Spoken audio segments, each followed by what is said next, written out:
Welcome to the BDI Create Today podcast. This is a podcast where we uncover and discover the who, what, where, when, why, and how you can be creative or have more creativity. And together we'll explore the extraordinary impact creativity can have in your life, in heart, mind, body, and soul. And if we haven't met yet, I'm Beth Buffington, a licensed artist, digital illustration instructor, and a creative coach living just outside of the Windy City, Chicago. But mostly, I'm someone who is curious about how creativity can weave its way into nearly everything in our lives. Each week, we are going to look at one or more of the sparkly facets that make up the ever-changing kaleidoscope that is creativity. Hello, my creative friend. Welcome to another episode of BDI Create Today. In today's episode, I am going to get a little personal as I share a little bit of my own story of how I became a professional creative. I am going to talk about the transformation from being a little left-handed kid with a love for new crayons that led to a love for drawing, that led to studying art in college, that led to a career as a graphic designer, and then as a licensed artist and product and surface pattern designer, and now a podcaster.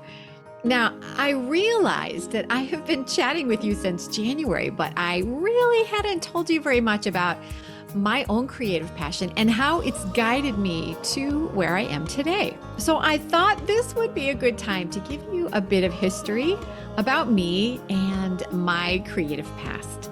So this is a journey that is filled with some twists and some turns, some hard-earned goals, some pure luck of the draw, lots of practice, lots of learning, lots of unlearning, so that I could learn new things. So please believe me when I say that I have had my share of moments of self-doubt. I've had times of fear and terror about decisions that I've made. And I have had moments where I was elated and ecstatic beyond reason about creative possibilities that became reality. But through all the ups and the downs, the fear and the thrills, one thing has remained consistent and constant, and that is my passion for creativity. You know, it keeps bringing me back to my art. Now, I know many of you listening can relate to that little nagging notion that sometimes is burning bright and sometimes it's flickering, but it is that little desire that just doesn't die that is telling you you must express your ideas and create those things that are rattling around in your head. That notion that is often a goal that you don't even realize is a goal, that becomes something that somehow you know you have to leave your creative fingerprint on the world in your own unique way. I think that is what creativity is. It's our way of leaving our fingerprint, our legacy, our thoughts and emotions in our unique way and leaving it for others to use even after we're gone. And remember, my friend, that creativity, that is something that can be accomplished no matter what your passion is. And this could be cooking and painting, weaving, quilting, pottery, spreadsheets. And I see you, my data queens. I've just spoken with some people who professed a love of spreadsheets. And my friend, if that is your thing and you love to do it, that's creativity. So whatever your passion is, you can and you should leave your creative fingerprint on our world. So why am I sharing my story today? And the reason is because I believe that when we open up about our own stories of struggles and celebrations and indecisions and self-doubt, when we share these stories, we can truly inspire each other to start or stay on a creative journey and remain on that journey with courage and a sense of belonging. So I want you, my friend, to know that no matter where you are in your creative adventure right now, you're not alone. I see you, and I'm either walking beside you or I can relate to where you are right now. Because trust me, I have been walking on this creative path for quite a while. It's hard to believe, but that's true. So, through this episode, I hope to offer some insights, lessons learned, and maybe even a few laughs and inspirations along the way. But most importantly, my friend, I hope to show you that if I can do what I do right now, so can you. Because creativity is not just about the projects that we finish, it's more than that. Creativity, most importantly, is who we are. Whether your creative passion leads you to be a professional working for a company or running your own business or side hustle as an entrepreneur, or your creativity is a passion that relieves stress for you and brings you happiness as a hobby in whatever that may be, gardening, cooking, sewing, baking. Creativity, as we have discussed, is really anything that you do where you do a task or perform a skill in your own unique way. And doing this skill or task, well, it brings you joy. And let me clarify, this task or this skill, it brings you joy more often than not. Because creativity isn't always going to be that well of elation and perfection. Sometimes it's a hard fought battle, but there will be moments where you think nothing is better than this. So that's creativity. So here's the goal for today.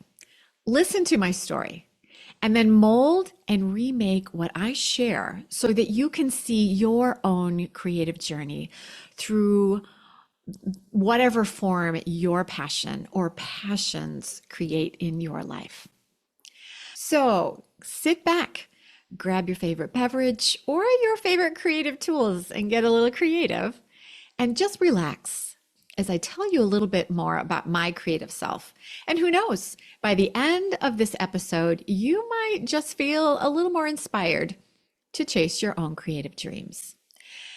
So, as you know from my podcast intro, these days I'm a licensed artist, a digital illustrator, surface pattern designer, and product designer. And I'm a creative coach who teaches digital illustration to creatives who want to learn to draw with their iPad and put a little jingle in their pocket using the Procreate art that they create. And since January, I have been chatting with you weekly through my podcast. This podcast has been its own unique journey, creating a completely different kind of art. And that art is just me making words, chatting to you about creativity. But how did all of this start for me? So let's go all the way back to when I was very little, to Manhattan, Kansas. Yes, Kansas, where I was actually in a tornado that left my family without a home. And the tornado happened the day of my kindergarten roundup. But that's a story for another day. My earliest memories began when I was about 4, living in Kansas. And, many of my memories, when I started to think about what they were and what they were about, many of them revolve around creativity. My folks got this little card table for my brother and I. It was this tiny table that was just little person big, and it came with 2 chairs, and we set it up in our living room. And our living room at that time had a very big picture window. So my brother Dan and I would sit at our table and we would draw things. And my mom would tape up the pictures that we drew. She'd tape them up on the window. I remember drawing pumpkins and ghosts and then learning how to cut them out to put on the window for Halloween. It was then that I realized that thin things were hard to cut out and round things were much easier. Pumpkins, easy to cut. Skeletons, not so much. Now, I am left-handed, and we did not at that time, or ever actually, now that I think about it, we never had left-handed scissors in our house. And my mom has stories about watching me figure out how to cut with scissors using my right hand. I guess it wasn't pretty, but that was my only option. And when you're little and you don't know that there are other options, you just do your best and then you figure out how your best can get better, right? Now, when I started kindergarten, I remember I felt important when I could bring home work that I had done and I could give it to my mom. Look what I created in school. I guess I had enough free time each day during kindergarten to draw, and I felt that it was a goal to have a few creations to bring home as often as possible. And I imagine that most of my creations weren't really even fit for display on the fridge. But at that time, I think I had that quantity over quality frame of mind, which, as an aside, my friends, is a really great way to get better at whatever thing you are learning to get better at. So quantity is better practice than doing quality. Another story for another time. But yay, kindergarten me for thinking about that. Anyway, let's get back to the story. My friend, I loved crayons when I was in kindergarten because that was basically the only art tool I had to work with. So to this day, a new box of crayons, it gives me a little thrill. You know what I mean? I bet a lot of you out there have that thrill of opening up a new box of crayons. To me, art smells like crayons. At least it did when I was in grade school. But if you give me a new box of crayons today, you could make me very happy. Now, we moved to Illinois during my kindergarten year, and I spent my grade school summers growing up in Illinois thinking about creative projects to fill my days. I made a lot of things. I made puppets. I made wallpaper for my dollhouse. I turned my little green pull wagon into a Pioneer covered wagon using blankets and hangers. I made patterns to make stuffed animals. I created this A to Z family portrait book that got very thick. I loved any book about how to draw, my favorite being my Learn to Draw Cats book that I talked to you about just a couple weeks ago. And usually I had a sketchbook or two or three in use where I could draw pretty girls from magazines. I could draw animals from the encyclopedia. I could copy cartoons from the newspaper. I mean, who didn't draw Snoopy or Holly Hobbie when you were a kid, right? It was a great way to practice drawing. I made clothes for my paper dolls. I made holiday cards for friends and family. I learned to crochet curly caterpillar bookmarks that I sold in class when I was in sixth grade. And I learned how to bead. I made pot holders. I learned to embroider. I made my own embroidery patterns. I still have some of my childhood creations, like old sketch pads, and they are hilarious. I was definitely not a child prodigy when I was growing up. I needed every single minute of my creative history to evolve to be a professional artist. Today, if you go into my kitchen and you open up the drawer near my coffee maker, you'll find my sewing box. Now, I don't sew a lot, but I have this little box, and inside it, there is this needle holder. It holds all the needles that I ever use. And I'm not sure what you call a needle holder, but this is almost like if it would be a book jacket. It's lined with muslin and it's a blue felt cover. And on this little blue felt piece, I embroidered a little worm and she's wearing a bonnet. I did it when I was in seventh grade. And it's amusing to think about how old this little needle cover is with the little worm and her bonnet. But it currently houses all the needles I used to sew like on buttons or hem pants. I still have it today. So stop for a moment, my friend, and think about your childhood creations. Where are they now? Can you think about where a couple of those are? I bet it would be fun to go back and reminisce a little bit about what you were doing then and how it affects what you're doing now. Now, in high school, I was the artist for the yearbook. I made countless posters for whatever event I was involved in that needed a little bit of publicity. And in one of my high school art classes, I discovered a love for painting, especially with oils. I remember clearly the day my art teacher told me how instead of shading an object using black, that I could create more depth with more drama by shading an object using the complementary color of that object. That tidbit of information seriously changed my creative life. I remember that was like a window shade that popped up and it opened up an entire world of how I looked at things. And during that first day when that bit of information was given to me, I realized I could actually see the purples, the reds, the blues, the oranges, etc. in shadowed areas. I still like looking at things and thinking how I would shade them if I were drawing or painting them. Next time you're stuck in a long line, just for fun, instead of scrolling on your phone, think about complementary colors and seeing colors in shadows while you're standing in line.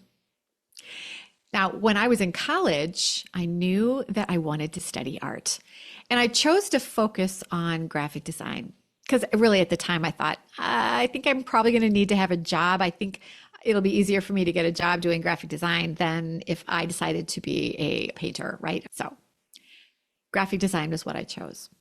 And at that time, and that was in the early 80s, computers were not on the scene yet when I was in college. So graphic design meant storyboards and layouts using markers, not InDesign or Illustrator or Photoshop.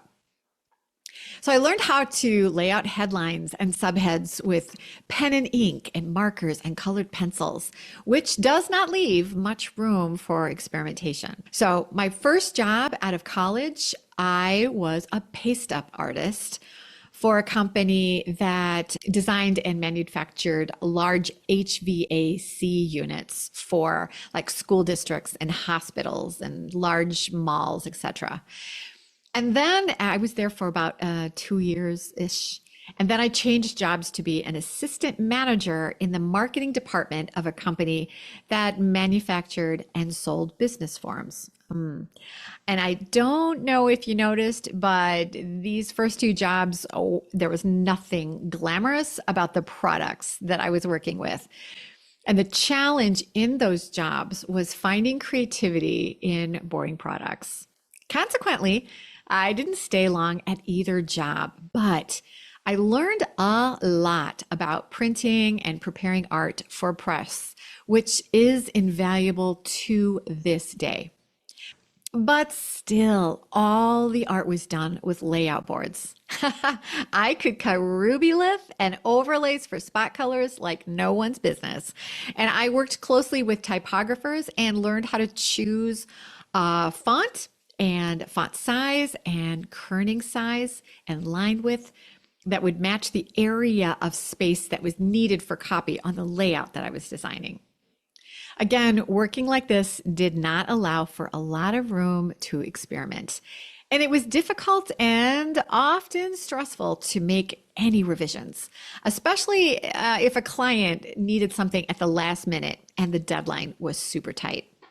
So I remember getting pretty good at revising art boards that needed copy revisions by cutting out a tiny single letter to adjust for a typo or a text revision that the client requested at the last minute. And printer proofs needed to be checked so closely before heading off to press because you needed to make certain that none of the pasted up text fell off the board or became crooked after the boards would leave your table. So heating up the waxer and then remembering to turn the waxer off at the end of the day, having sharp X-Acto knives and extra blades, having T-squares, triangles, and a burnisher. These were tasks and tools that were used over and over every hour before computers replaced all these hands-on tasks and skills. Now let's take a quick break and listen to a word from our sponsor. And my friend, that would be me. Are you interested in exploring your creativity with Procreate on your iPad? Get my free Kickstart video. It's going to give you a beautiful tour of how to use Procreate to create your own art. You'll get information about brush libraries, layer and layer options, explanations of the tool icons, and so much more. Just go to www.bdi-create.today/Kickstart to get my free Procreate Kickstart video.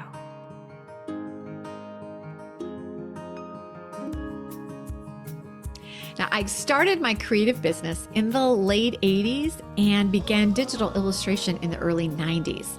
I purchased my first computers along with layout programs like PageMaker and Quark, and this new illustration program called Illustrator, and a software program to edit photos that came, believe it or not, free with my first scanner. And this program was called Photoshop. So as a left-handed artist who was starting to use computers, I again learned how to use my right hand to be creative by using a mouse with my right hand.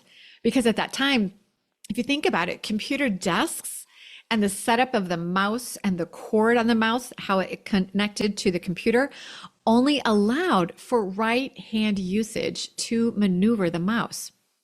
So today, I can draw with my trackpad using my right hand. Now, I can't draw everything. I'm not super detailed with it, but if it can be accomplished on a trackpad by any right-handed person, my non-dominant right hand is up for the job. Flexibility is everything. And my friend, my first computers, this is where I became completely besotted with digital art.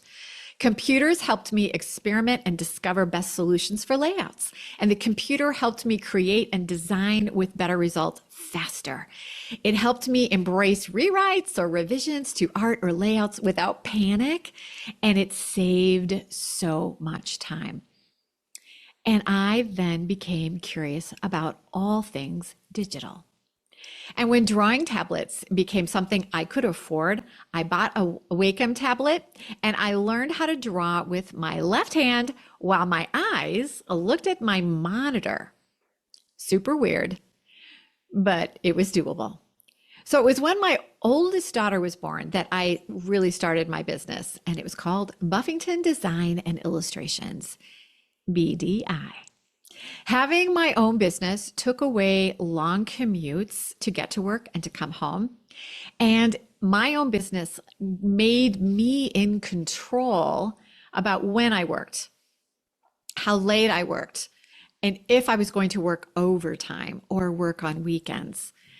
But having my own business also put the responsibility on me to make money, and that was entirely up to me. And here's where the income roller coaster started and the regular paycheck ended. Finding clients in the early 90s before the internet was something that you surfed and eventually Googled.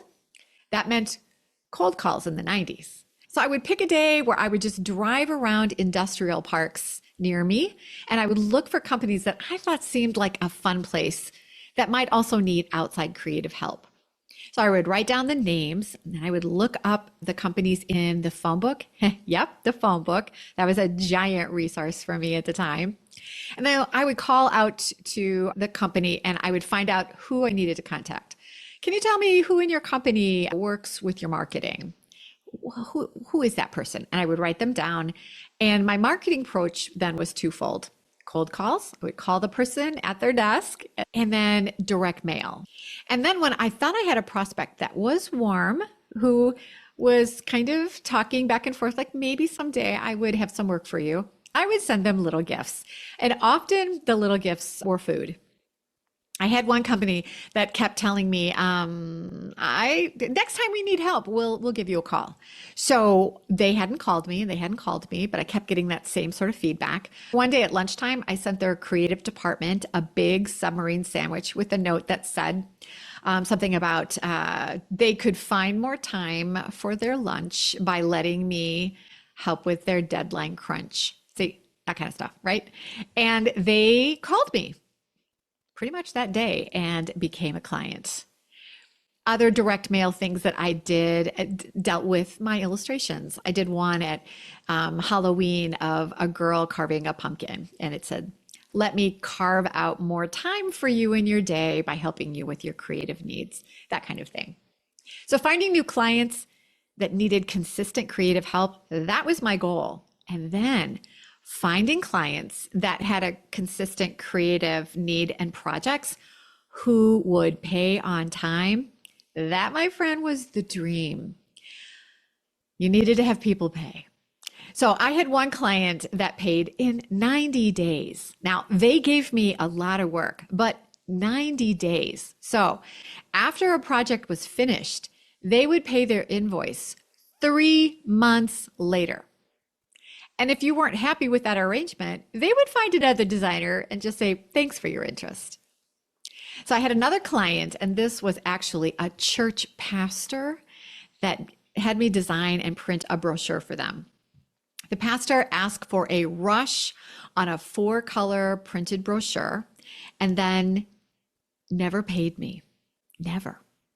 I was on the hook for my time and the cost for printing, which I had to pay the printer because that was one of my vendors that I used quite a bit. And you did not leave your vendors in the lurch. So each time something catastrophic would happen like this, I would rearrange how I had to work with clients. After the pastor catastrophe, new clients from then on, they had to pay me 50% upfront on design work. And if they were a brand new customer, they would have to pay the last half when the job was finished right away. And then they would pay 100% of a print job. And I wouldn't deliver the printed project until they paid me. It always made me sad to have to change up the way I worked to cover a possible area where I could be left in the cold and dark with the project, because most clients were used to 30 days after an invoice was sent so that they could get it through their system and then get your invoice back to you.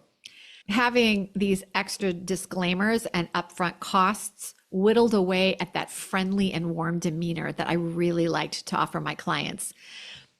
But being left high and dry with a project, that made even friendly me figure out how to have a net underneath me to catch me if I fell from a high wire. So a creative business, while it isn't all pencil drawings and watercolor paintings, my friend, there's a lot of behind the scenes work. And this can often be the thing that shrivels up a creative's excitement about having their own business. So the secret to success, my friend, is finding ways to do these things that you're not exactly excited about and find ways to be creative in doing those tasks. Creativity in bookkeeping, creativity in how you invoice, creativity in how you communicate, creativity in how you market yourself. It can be done, but it takes a little extra work. From the very beginning, I knew that I wanted to have more illustrations in my business than design work. But finding good illustration projects, that seemed for some reason to be a bigger challenge than finding graphic design work. So I explored a lot of avenues to find illustration work, and I ran ads in illustration directories, and I researched and found a couple different illustration agents. One of these illustration agents that I brought on was amazing, and another one was not. And now I have another one that I'm really happy with. Being persistent with my search for illustration work did bring me some exciting projects. I have had the pleasure to illustrate for many children's publishers, mostly for text and early reader books for school projects or school publications. But my favorite illustration client came from one of my directory of illustration ads. And I got this phone call from a woman, and on the phone, she told me that she would like me to illustrate for Smithsonian Magazine. And you can bet that I danced around in my studio with wild abandon after I got this exciting project. Now, it was actually my husband who helped me find my first product design job. He told me about this new thing called Craigslist, and he thought I should advertise on it. So he ran this ad for me. But from this ad, I had a bath and beauty company call me to work on gift products that they wanted to design that would hold their bath and beauty lotions and oils. This ended up being a dream client. The work was super fun and really creative. And I learned to design product and then create mock-ups that looked very realistic. My work that I completed for this company was first presented to the company's clients who were interested in buying their products. So they would come with a presentation for a new collection, and they would present it to large stores like JCPenney, Kohl's, Target, Walmart, Costco, etc., etc. And this was the first time I saw the work I designed and illustrated actually show up on the shelves in a store. I remember the Christmas that I gave my mom this little octagonal train case that I designed, and she still has that little case and uses it when she travels. This led to other work with other companies such as Claire's and Icing and Office Max. These were all freelance jobs that I found either through an ad or through a creative headhunter that I found. And yes, my friend, creative headhunters, they exist and they are a great resource. When my girls started college and they started getting married, I have two girls.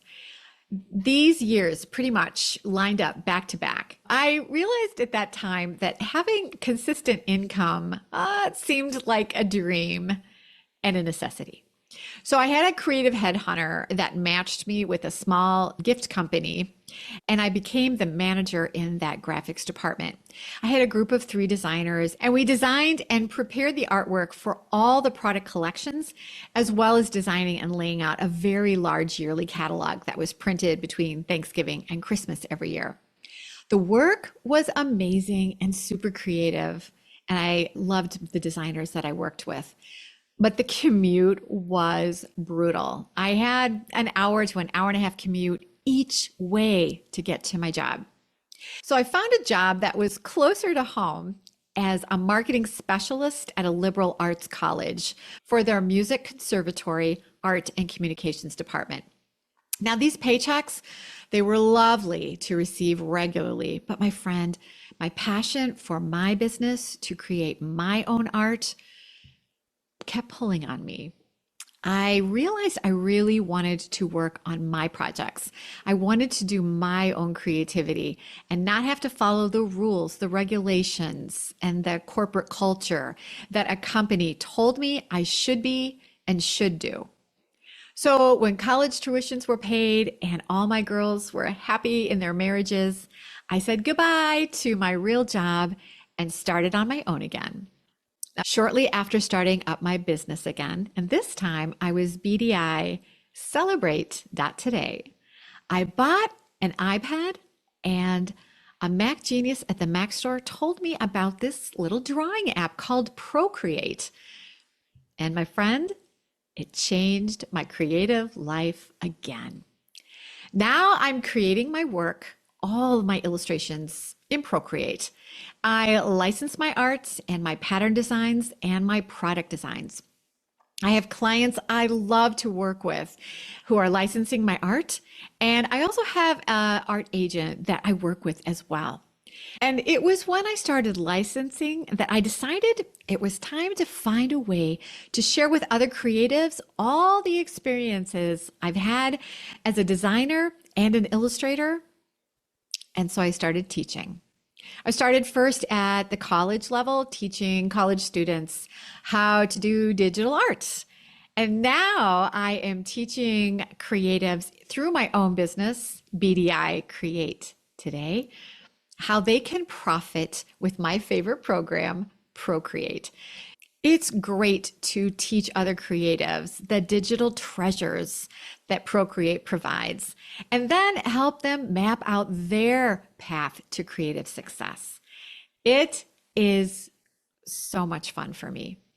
So far, it's been a remarkable journey that has filled myself with growth and learning, discovery, and the positivity of what could be or happen tomorrow.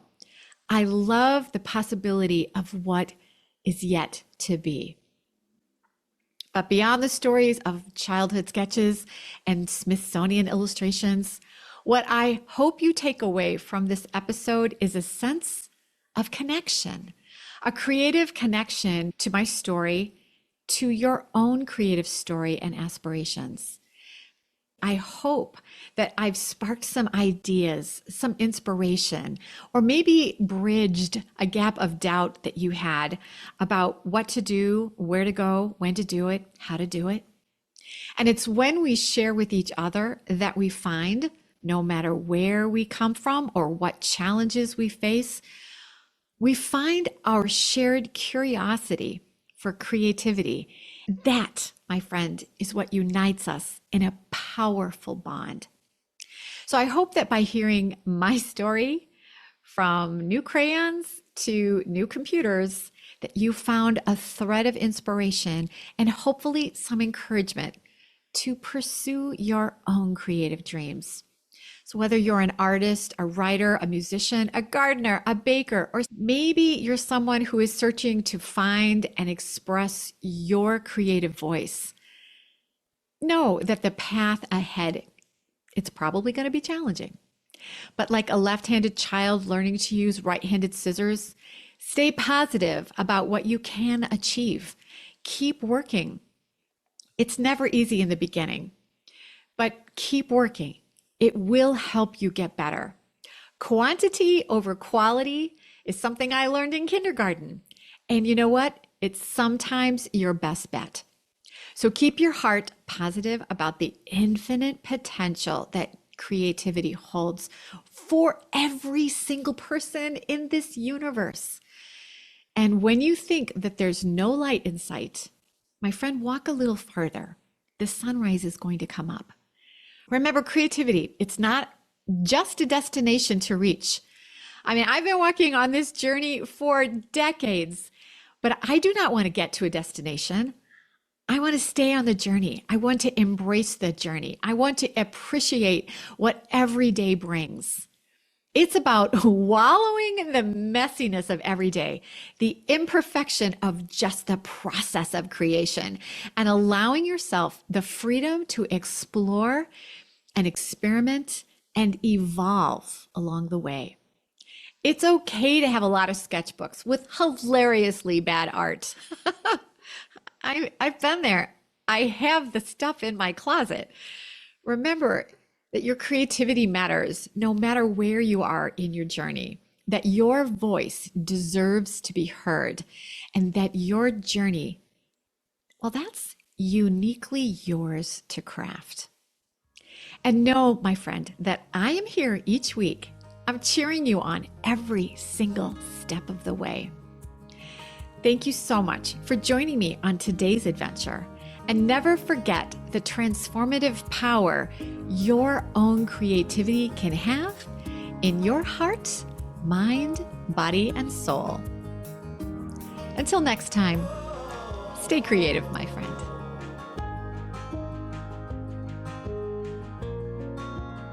Oh, here's one more note from our sponsor, and that's still me. I have an exciting invitation for you. Come create today with me at the all-inclusive Artist Rising Retreat Center in the beautiful Connecticut River Valley Inn. Imagine sun-filled summer days where all you need to do is relax and be creative. The dates are July 28th through August 1st. And we're going to draw flowers, and then I'm going to show you how to make your beautiful flowers into zenfully gorgeous flower mandalas, all in Procreate. It's easy, and I promise you, you can do this whether you're a seasoned Procreate professional or you're a newbie to this lovely drawing program. So come and bring a friend or two or three and meet me in Connecticut this summer for some lovely sun-filled days, and we'll create today together. For registration and to gather more information, just go to www.artistsrising.net/Beth-Buffington-2024. Or make it easy and just go to the show notes for the link. You can also find the information on my Instagram page. Just search for Beth Buffington. My friend, I cannot wait to create today with you this summer.